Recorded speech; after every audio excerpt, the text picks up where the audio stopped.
ഇന്ത്യയുടെ ഭരണഘടനയെയും ഇന്ത്യയുടെ നിയമവാഴ്ചയെയും ഇന്ത്യയുടെ ദേശീയതയും അഖണ്ഡതയും അംഗീകരിക്കാത്ത ഒരു പ്രസ്ഥാനവും മുസ്ലിം സമുദായത്തിൽ നമ്മളറിയുന്നത് കേരളത്തിലോ പ്രദേശങ്ങളിലോ ഇല്ല. മുസ്ലിം സമുദായത്തിൽപ്പെട്ട പ്രസ്ഥാനങ്ങളെ തീവ്രവാദം ആരോപിക്കുകയും ഈ മുസ്ലിം സംഘടന തീവ്രവാദ പ്രസ്ഥാനമാണെന്ന് പറയുകയും ചെയ്യുന്ന നാണമില്ലാത്ത മറയില്ലാത്ത ഫാസിസത്തിന് തലവെട്ടാൻ നമ്മുടെ തലകളെ പിടിച്ചു കൊടുക്കുന്ന മുസ്ലിം നേതൃത്വങ്ങളിൽപ്പെട്ട പ്രസ്ഥാനങ്ങളെ പടിക്ക് പുറത്തു നിർത്തി മാനസികമായി കാണേണ്ടതുണ്ട് മുസ്ലിം സമുദായം. മാഷാ അല്ലാഹ്, മാഷാ അല്ലാഹ്. അല്ലാഹു ആഫിയത്തുള്ള ദീർഘായുസ് നൽകുമാറാവട്ടെ. ദക്ഷിണ കേരള ജമിയത്തുൽ ഉലമയുടെ സംസ്ഥാന സെക്രട്ടറി CM മൂസ മൗലവിയുടെ വാക്കുകൾ സത്യം പറയാലോ, നമ്മൾ ജീവിച്ചിരിക്കുന്ന ഈ ഒരു കാലത്ത് ഇങ്ങനെ ഒരു വാക്ക് ഒരു സംഘടനാ പണ്ഡിതനിൽ നിന്ന് കേൾക്കുന്നു ഒരിക്കലും കരുതിയില്ല. കേൾക്കാൻ വേണ്ടിയിട്ട് നല്ലോണം ആഗ്രഹിച്ചിരുന്നു. നോക്കൂ, അദ്ദേഹം എത്ര വ്യക്തമായിട്ടാണ് ഈ ഒരു നിലപാട് പറഞ്ഞത്. കാര്യം സംഘപരിവാര ഫാസിസത്തിന്റെ ആരോപണങ്ങൾക്ക് കുടപിടിക്കുന്ന രീതിയിൽ മുസ്ലിം സമുദായത്തിൽപ്പെട്ട സംഘടനകൾ തങ്ങളുടെ സംഘടന മാത്രമാണ് നല്ല രീതിയിൽ പോകുന്നതുള്ളൂ എന്ന് തെളിയിക്കാൻ വേണ്ടിയിട്ട് മറ്റു സംഘടനകളെ തീവ്രവാദവും വർഗീയവാദവുമായിട്ട് ചാപ്പ കുത്തുന്ന ആ ഒരു കാര്യത്തിൽ നിരന്തരം വന്നുകൊണ്ട് അങ്ങോട്ടും ഇങ്ങോട്ടും പ്രസ്താവന നടത്തുന്ന ഇന്നത്തെ കാലത്ത് ഞാൻ ആലോചിച്ചു പോയത്, ഈ മൂസ മൗലവി ഈ ഒരു പ്രസ്താവന നടത്തുമ്പോൾ അദ്ദേഹത്തിന് അറിയാം, ഞാൻ ഇങ്ങനെ ഒരു പ്രസ്താവന പറഞ്ഞാൽ, ഇങ്ങനെ ഒരു നിലപാട് പറഞ്ഞാൽ, അതായത് മറ്റു സംഘടനകളിൽ നിന്ന് രൂക്ഷമായ രീതിയിലുള്ള വിമർശനങ്ങൾ ഉണ്ടാകുമെന്നൊക്കെ തിരിച്ചറിഞ്ഞിട്ടും ആ പണ്ഡിതൻ, ഞാൻ അങ്ങനെ മനസ്സിലാക്കണം കേട്ടോ, ആ പണ്ഡിതൻ ആ ഉറച്ച നിലപാടോടുകൂടി ആ സത്യത്തെ വിളിച്ചു പറയാൻ കാണിച്ച ആർജവുണ്ടല്ലോ, അത് തന്നെയാണ് കൂട്ടരെ നിലപാട് എന്ന് പറയുന്നത്. ഞാൻ ദക്ഷിണ കേരള ജമിയത്തുൽ ഉലമന്റെ ആളല്ല, എനിക്ക് ആ പ്രസ്ഥാനത്തെ ശരിക്കും ഞാൻ പഠിച്ചിട്ട് പോലുമില്ല.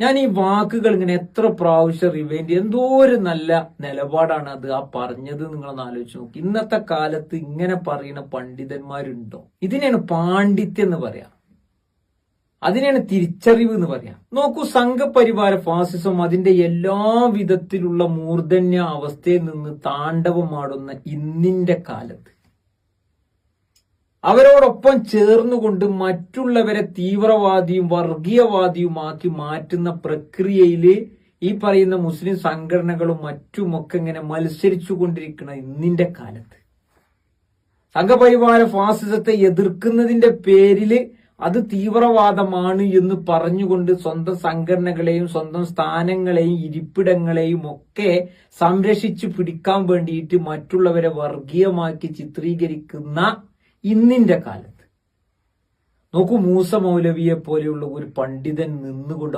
ആർജവത്തോടു കൂടി നിന്നുകൊണ്ട് പറയാണ്, മുസ്ലിം സംഘടനകളിൽ അങ്ങനെ തീവ്രവാദമോ അങ്ങനെ ഇന്ത്യ രാജ്യത്തിന്റെ മാനദണ്ഡങ്ങൾ അനുസരിക്കാതെ പോകുന്നവരായിട്ടില്ല. മാത്രമല്ല, സംഘികൾക്ക് ഇത് എറിഞ്ഞു കൊടുക്കുന്ന പണി, അത്തരം ആളുകളെ മാറ്റി നിർത്തപ്പെടേണ്ട ഒരു അവസ്ഥയിലേക്ക് നിങ്ങൾ അങ്ങനെയുള്ള നിലപാടിലേക്ക് പോകണമെന്ന് പറയുമ്പോൾ നോക്കൂ, ഒരു നിലപാടിന്റെ എന്താ പറയാ, ഒരു ആർജവത്തെയാണ് ഞാൻ അവിടെ നോക്കിക്കണ്ടത്.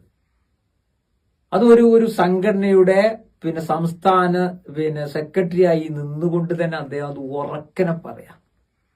അതാണ് നിലപാട്. നോക്കൂ, മറ്റൊരു സംസ്ഥാന സെക്രട്ടറി ഉണ്ടല്ലോ, മജീദ് സലാഹി, ജനൻ ടിവിയിലൊക്കെ വന്നിട്ട് ഇരുന്നിട്ട് മറ്റു സംഘടനകളെ മുഴുവനും സംഘപരിവാരത്തിന്റെ ചാനലിൽ വന്നിരുന്ന് ഒറ്റുകൊടുത്ത് അതിൽ മാനസിക സുഖം കണ്ട്, എന്തിനേറെ പറയുന്നു, സ്വന്തം മണ്ണിനു വേണ്ടി സ്വാതന്ത്ര്യത്തിന് വേണ്ടി പോരാടുന്ന ഫലസ്തീൻ പോരാളികളെ പോലും, അതിനുവേണ്ടി പോരാടിക്കൊണ്ടിരിക്കുന്ന അത്തരം ആളുകളെ പോലും തീവ്രവാദിയാക്കി ചിത്രീകരിക്കുന്നതിൽ പങ്ക് വഹിച്ചുകൊണ്ട് മടങ്ങിപ്പോരുന്ന, പുളകം കൊള്ളുന്ന, അതിൽ ആനന്ദം കണ്ടെത്തുന്ന, സ്വന്തം സ്ഥാനങ്ങളെയും സംഘടനയെയും നിലനിർത്താൻ വേണ്ടിയിട്ട് ഇത്തരം മനോഭാവക്കാരോടൊപ്പം ചേർന്നിട്ടേ ഇനി ഇത് സാധ്യമാകൂ എന്നുള്ള തലത്തിലേക്കൊക്കെയുള്ള മിഥ്യാധാരണകൾ ഇരുന്നു കൊണ്ട് തന്നെ അങ്ങനെ ചണ്ടിസം അങ്ങനെ അലക്കിക്കൊണ്ടിരിക്കുന്ന അത്തരം സംസ്ഥാന സെക്രട്ടറിമാരെയും മറ്റുമൊക്കെ നമ്മൾ കാണാറുണ്ട്. ഇന്നത്തെ കാലം അതാണ്.